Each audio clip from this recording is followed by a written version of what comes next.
My wife said she was already satisfied at work, so I exposed her office affair, took back my power, and let the truth end our marriage forever calmly. 3 weeks. That is how long my wife had been treating me like a stranger in my own house. 3 weeks of cold shoulders, one-word answers, and her practically living on that damn phone. Every attempt at conversation met with sighs, every touch avoided like I had some contagious disease. But I'm not the type to give up on my marriage without a fight. So there I was, standing in our kitchen on a quiet evening, watching her mindlessly scroll through her phone while pretending to clean dishes. The same dishes that had been cleaned for the past 20 minutes. I walked up behind her, placing my hands gently on her waist. For a moment, I thought maybe this could be it, the moment we reconnected. I leaned in close, feeling the warmth of her body against mine, and whispered softly in her ear, "Hey, beautiful, how about we head upstairs and spend some real time together?" She froze, not the good kind of freeze, the kind that makes your blood run cold. Without even turning around, she grabbed my hands and removed them from her waist like they were contaminated. "Why bother?" she said, her voice dripping with a coldness I had never heard before. "I am already satisfied at work."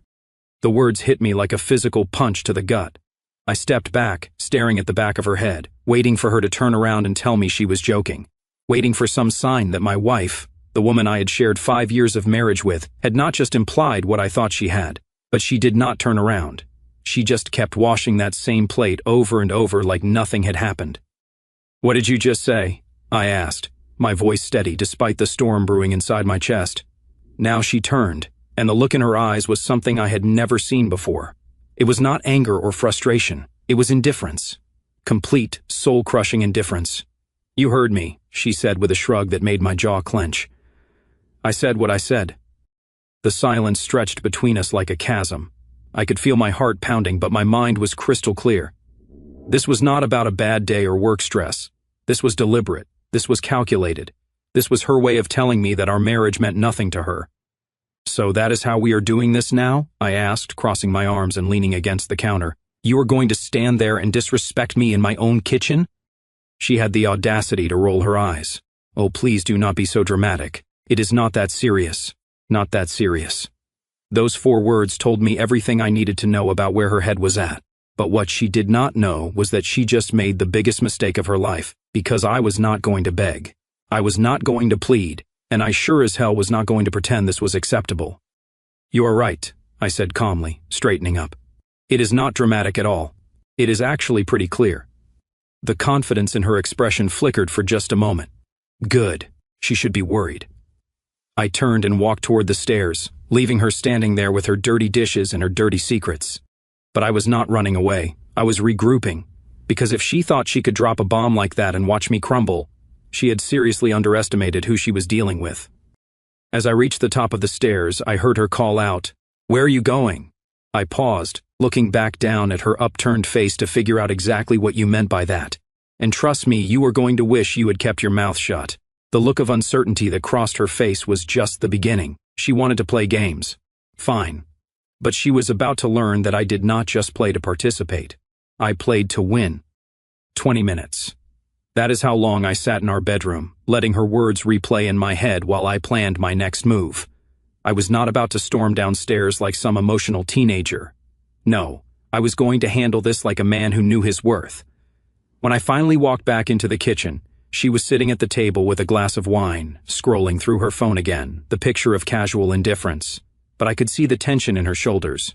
She knew this conversation was not over. "All right," I said, pulling out the chair across from her and sitting down. "Let us talk about your little comment." She did not even look up from her phone. "What about it? Look at me when I am talking to you." The authority in my voice made her glance up, and I could see she was trying to gauge how serious I was. Very serious, as it turned out. "You said you were already satisfied at work," I continued, keeping my tone level. "I want to know exactly what that means." She took a sip of wine and gave me a patronizing smile. "Oh, come on. It was just a joke. You are being way too sensitive about this." "A joke?" I leaned back in my chair. "So, you think disrespecting your husband is comedy material now?" "I was not disrespecting you. You were just what? Testing me? Seeing how much garbage I would swallow before I finally had enough?" Her mask was starting to slip. The fake innocence was giving way to something uglier. "You are making this into something it is not, am I?" I stood up and walked to the kitchen counter, then turned back to face her, because from where I am standing it sounds like you are telling me you are getting what you need from someone else. The silence that followed was deafening. She opened her mouth, then closed it, then opened it again like a fish gasping for air. Finally she found her voice. Fine, you want the truth? Yes. There is someone at work who actually pays attention to me. Someone who listens when I talk and does not just grunt from behind a newspaper. There it was. The confirmation I did not want but absolutely needed. So, you are cheating on me? I said matter-of-factly. It is not cheating if you have been emotionally absent for months, she shot back, her voice rising. He understands me in ways you never have.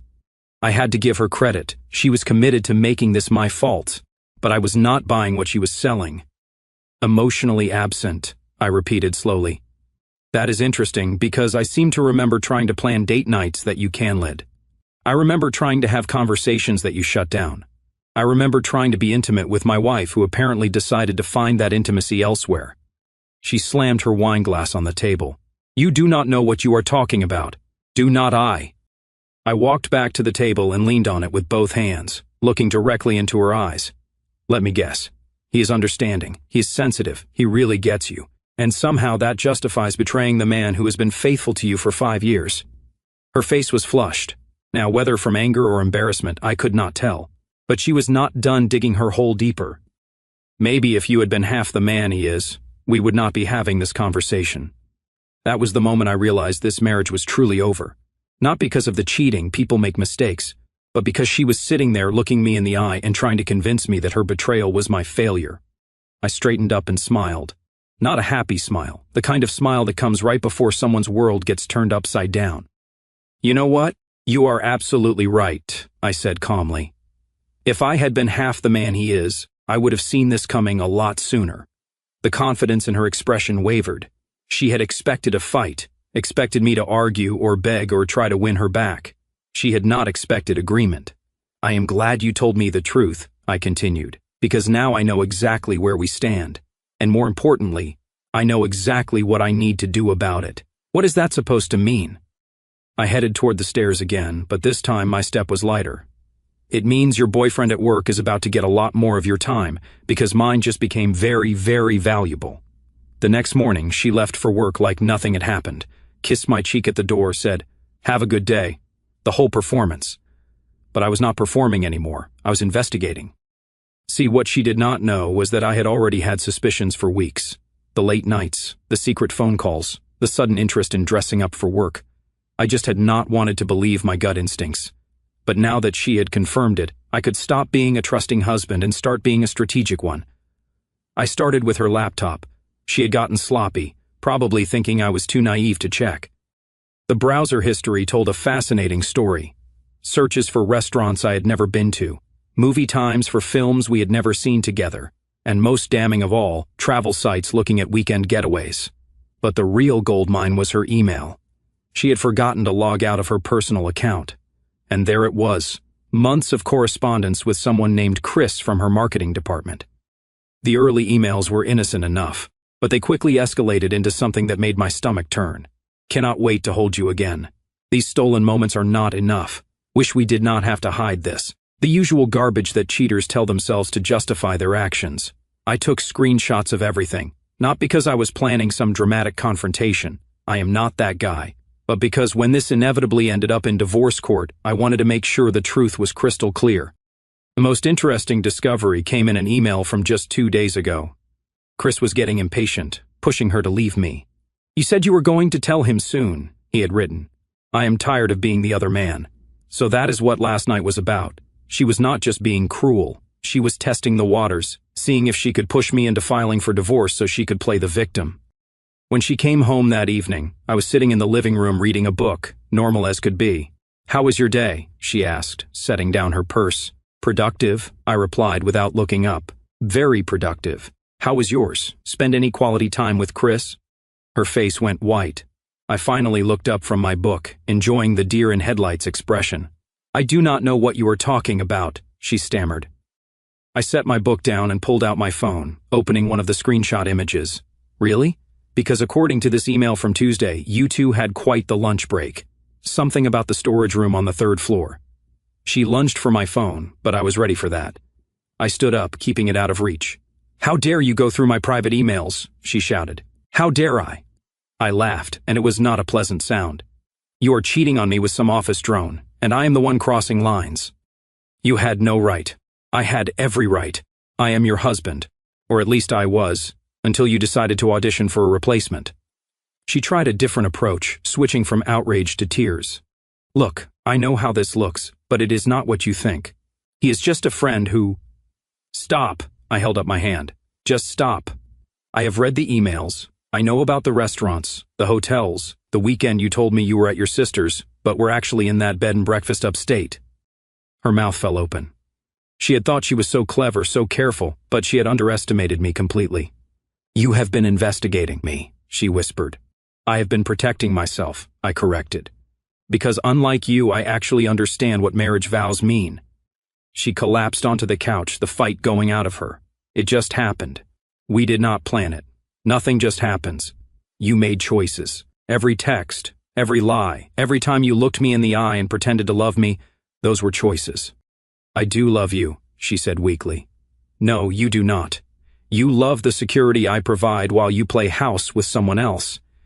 But here is the thing about having your cake and eating it too. Eventually, you run out of cake." I walked toward the stairs, then paused. "Oh, and by the way, Chris might want to update his resume because I am pretty sure his boss would be very interested to know how he has been using company resources." The look of panic that crossed her face was priceless. She had thought she held all the cards, but I had just shown her I had been playing a completely different game. "You would not," she breathed. I smiled. "Try me." The next day brought desperation.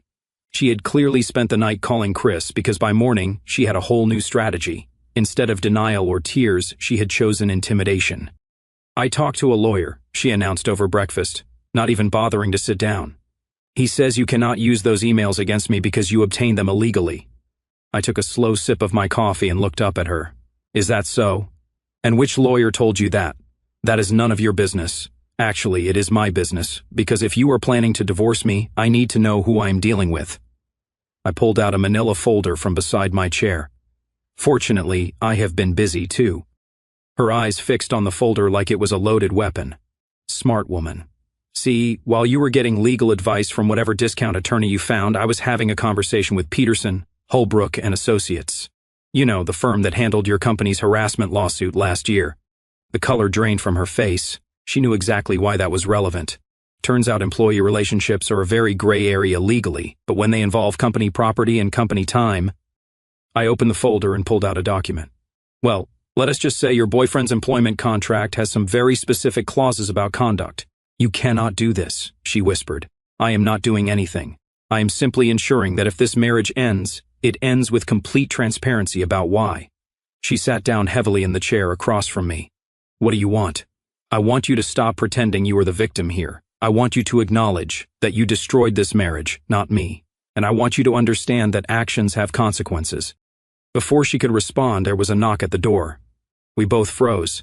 "Expecting someone?" I asked casually. She shook her head, but I could see the panic in her eyes. I got up to answer it, and there stood Chris himself, average height, receding hairline, the kind of guy who probably peaked in high school and had been coasting ever since.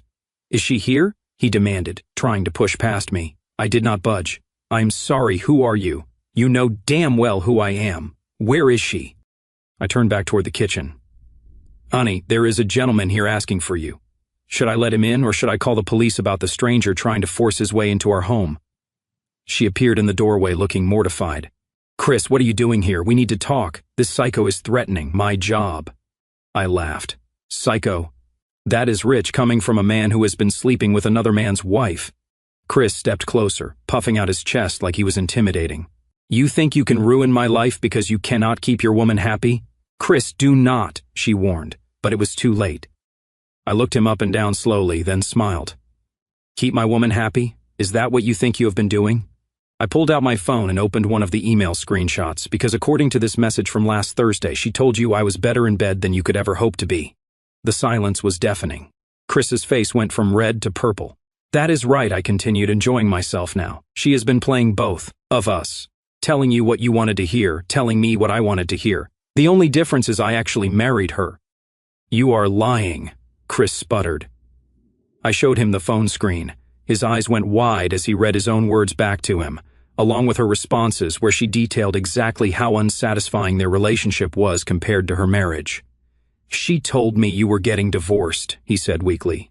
"Did she now? When exactly was I supposed to find out about this divorce?" Chris looked at her, confusion and anger wearing on his face. "You said you were going to leave him." "I was going to," she said quietly. "I just needed more time." "More time for what?" I asked. "To line up your next backup plan?" Chris was starting to understand. "You played me." "She played both of us," I corrected. "The difference is, I'm her husband. You are just the guy she was using to avoid dealing with our marriage problems." He turned to leave, then spun back around. "This is not over." "Actually it is," I said calmly. "Because if I see you on my property again, or if you contact my wife in any way, those emails go straight to your human resources department. And I have a feeling your boss will not appreciate knowing that you have been conducting personal business on company time and company storage rooms." After he left, she slumped against the doorframe. "You did not have to humiliate him like that." "Humiliate him? He came to my house and tried to intimidate me over my own wife." "The humiliation was all his doing. Now what?" she asked. I closed the folder and picked up my coffee cup. "Now you get to live with the consequences of your choices, both of you." 3 days passed in relative quiet. She had been walking on eggshells, clearly plotting her next move. I knew it was coming. She was not the type to go down without trying every dirty trick in the book. The attack came through her sister. "What the hell is wrong with you?" Lisa screamed at me over the phone. "She is crying her eyes out, saying you are threatening to destroy her career over some misunderstanding." "Misunderstanding? That was a new one." "Lisa, did she tell you what this misunderstanding was about?" She said, "You found some emails that you misinterpreted and now you are trying to ruin her life." Misinterpreted. I sat down at my desk, looking at the divorce papers my lawyer had drawn up. "Tell me, what is your interpretation of 'I cannot wait to feel you inside me again'?" The silence on the other end told me everything. Lisa had not heard the whole story. She has been having an affair, Lisa, for months with a coworker. The emails I found were not ambiguous love poems. They were detailed accounts of where and when they were meeting up to have sex. But she said whatever she thought would get you on her side. Just like she has been saying whatever she thought would keep me in line while she played house with someone else. I heard Lisa take a shaky breath. "Are you sure?" "I have screenshots of everything. Hotel receipts, restaurant bills, text messages planning their little getaways. If you want to see them, I will email them to you right now." "No, I believe you. God, I cannot believe she would do this." "Well, she did. And now she is trying to make me the villain for not quietly accepting it." But Lisa was just the beginning. Over the next few days, I received calls from her mother, her best friend, and even her old college roommate. Each one had been fed a different version of the story, each designed to paint me as the unreasonable husband who was overreacting to innocent friendship. I handled each call the same way, calmly, factually, with just enough detail to make it clear that I was not the problem here. By the end of the week, the tide had turned completely. Her own support system was questioning her version of events. That is when she tried her final desperate move. I came home from work to find her sitting at the kitchen table with a pregnancy test. "We need to talk," she said, holding up the little plastic stick. I looked at it, then at her, then back at the test. "Congratulations. When are you going to tell Chris?" Her face went white. "It is yours." "Is it?" I pulled out my phone and opened my calendar app. "Because according to my records, we have not been intimate in over 2 months. But according to your emails, you and Chris have been quite active. You do not know when this happened. Actually, I do, because unlike you, I keep track of important things. The last time we were together was March 15th. If you are pregnant, and that test is accurate, the timing does not work." She stared at me, realizing her bluff had been called. "How can you be so cold about this?" "Cold? You are sitting there trying to pass off another man's child as mine, and I am the one who is cold." She broke down then. Real tears this time. Not the manipulative ones she had been using, but genuine panic and desperation. "I do not know what to do," she sobbed. "Chris will not return my calls. He blocked me after you sent those emails to his boss." Oh, so that had happened. I had not actually sent anything to Chris's boss yet, but apparently Chris thought I had and decided to cut his losses. "Let me guess," I said, sitting down across from her. "His company has a strict policy about workplace relationships, and he chose his career over you." She nodded miserably. "So now you are alone, possibly pregnant with his child, and trying to convince me to play daddy to another man's baby. It might be yours, she whispered. We both know it is not, just like we both know this marriage is over. I slid the divorce papers across the table. She looked at them like they were a death sentence. I have been more than fair, I continued. No alimony demands, equal split of assets, and I have not pursued any of the legal options I could have regarding your workplace affair. All I want is out. She picked up the papers with shaking hands. What if I do not sign? Then we do this the hard way. Public depositions, subpoenaed emails, witness testimony from Chris's co-workers who have seen you two together. Is that really how you want this to play out? She looked at me with something that might have been respect mixed with defeat. When did you become so ruthless? I did not become ruthless. I just stopped being naive. There is a difference. She signed the papers 20 minutes later. 6 months later, I was sitting in my favorite coffee shop when I ran into David, a mutual friend from our old social circle. The smile on his face told me he had news. Man, you dodged a bullet with that whole situation, he said, sliding into the seat across from me. Which situation would that be? I asked, though I had a pretty good idea. Your ex and that guy from her work. The whole thing blew up spectacularly. I raised an eyebrow. Do tell. Well, turns out Chris was married too. His wife found out about the affair when their company did an internal investigation into inappropriate workplace conduct. Apparently, someone sent human resources detailed documentation of their activities. I tried to look surprised. No kidding. Gets better. Chris got fired. His wife took him to the cleaners in their divorce. And your ex? Well, let us just say being a single mother while job hunting in her field is not going well. The pregnancy had been real, and the baby was definitely Chris's. DNA tests had confirmed what everyone already knew, but by then Chris was long gone, his reputation in shambles and his career effectively over. She actually called my wife last week, David continued, asking if we knew anyone who was hiring. Apparently, word got around about why she left her last job, and companies in her industry do not love hiring people with workplace affairs scandals. I sipped my coffee, feeling a satisfaction that had nothing to do with revenge and everything to do with justice. That is unfortunate, is it though? David leaned forward. Dude, she tried to destroy your marriage and then paint you as the bad guy. She got exactly what she deserved. He was not wrong, but the real victory was not her downfall. It was how I had handled myself throughout the entire ordeal. I had never begged, never gravelled, never accepted disrespect. When she tried to humiliate me, I had turned it around and shown her what real consequences looked like. You know what the craziest part is? David said. She told my wife that she wishes she could take it all back. Says she realizes now that you were the best thing that ever happened to her. A little late for that realization, I replied. That is what I told my wife. You cannot cheat on someone, lie to them, try to manipulate them, and then expect forgiveness when it all falls apart. After David left, I sat there thinking about the journey from that night in the kitchen to this moment. The woman who had coldly told me she was satisfied at work had learned the hard way that satisfaction was temporary, but character was permanent. I had rebuilt my life completely. New routines, new goals, new sense of purpose. The house felt like mine again. My time was my own. And when I eventually started dating again, it was with women who understood that respect was not negotiable. The best part, I had never once compromised my principles. I had not stooped to her level, had not played her games, had not let her manipulate me into being someone I was not. When she tried to break me down, I had stood taller. When she tried to make me beg, I had walked away. When she tried to paint me as the villain, I had let the truth speak for itself. That evening, I was cleaning out some old files when I found a photo from our wedding day. She looked beautiful, radiant, full of promise. For a moment, I felt a twinge of sadness, not for what I had lost, but for what she had thrown away. But then I remembered her words. Why bother? I am already satisfied at work. Those words had been meant to devastate me, to make me feel small and unwanted. Instead, they have been the catalyst for the best decision I had ever made. I threw the photo in the trash and went back to my evening. Tomorrow was a new day, and unlike some people, I had no regrets about the choices that brought me here.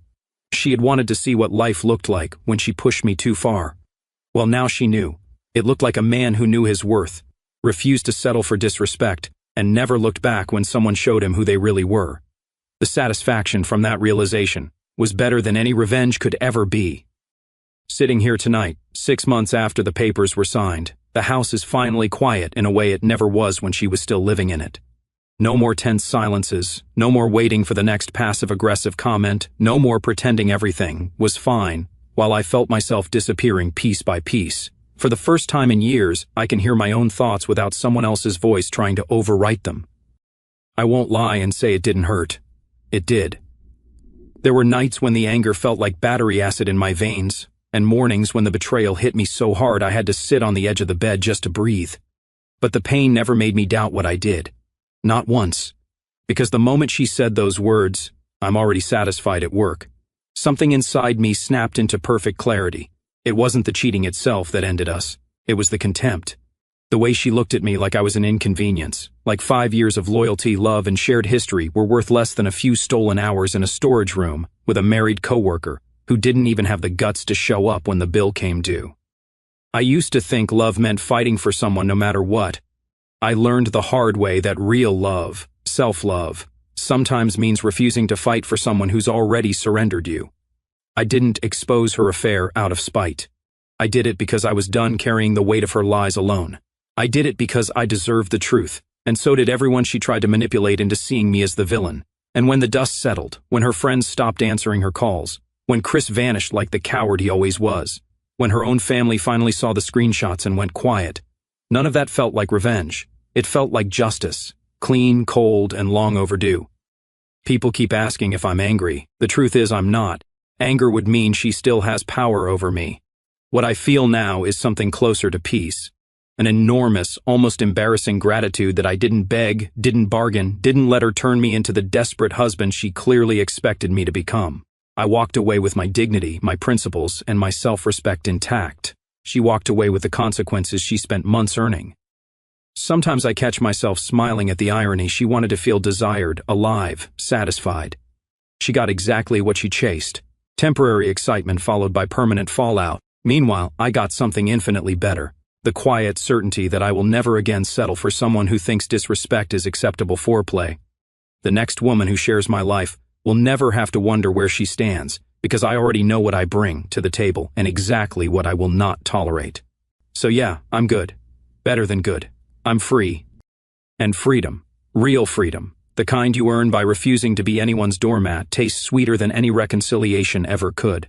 She taught me that some bridges aren't worth saving once they're on fire. I just made sure I was the one holding the match, not the one burning on it.